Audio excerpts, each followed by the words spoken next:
As we commemorate 20 years since Hurricane Katrina, we're taking a look at the people who helped put the city back together after the storm. Yeah, tonight we have the story of a community organizer who moved home to help rebuild neighborhoods, but she ended up building an entire network connecting the city's young people to the job of the future. WDSU anchor Gina Swanson has that story.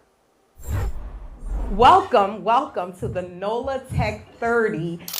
It is a downtown meet and greet for high-tech opportunities, a mixer for Black Tech NOLA, bringing Fortune 500 recruiters face-to-face with young job seekers. Be that bridge between the untapped under network to companies who are building great inclusive teams. The brainchild of Sabrina Short, a community organizer now turned tech innovator who gave up her life in Seattle to move home after the storm.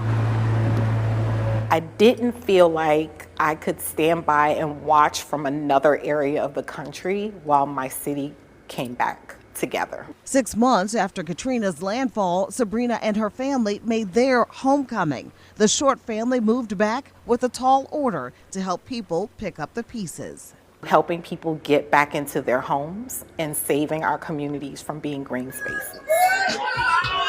But it was her engagement with young people that led to her enlightenment on the best way to move the city forward. They felt like they weren't heard, they didn't have a lot of opportunities, and they didn't have people who supported them. When New Orleans embarked in this new space of technology, nobody really thought about our kids. I wanted to be the one to think about how are we equipping our young people for these jobs that are coming down the pipeline. I feel like we need to know what's up.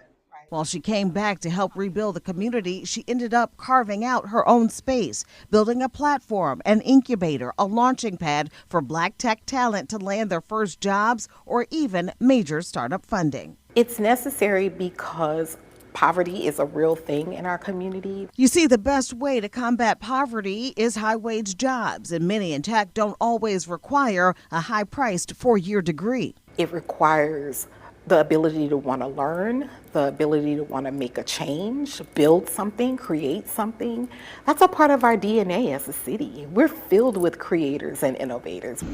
When asked to point to the progress over the last 20 years, Short says it's all about collaboration and innovation. How to work together in an intentional way to make a greater impact. When I think of our Black and brown talent in this region getting jobs at major global corporations right here in our city, I would say that's progress. And looking forward for Sabrina Short means culture forward. An AI tool she developed to match job seekers to employers. An upstart idea that got Microsoft to take notice. She was named one of their TechSpark Fellows. You see, she didn't need a background in tech to know that Black and brown talent deserved a space in the forefront of this industry. She used her people skills to build AI tools of tomorrow. Why innovate when she can elevate? Black. From the ruins of the storm, Short is doing the work to engineer our future, not by recreating what was, but by designing something better.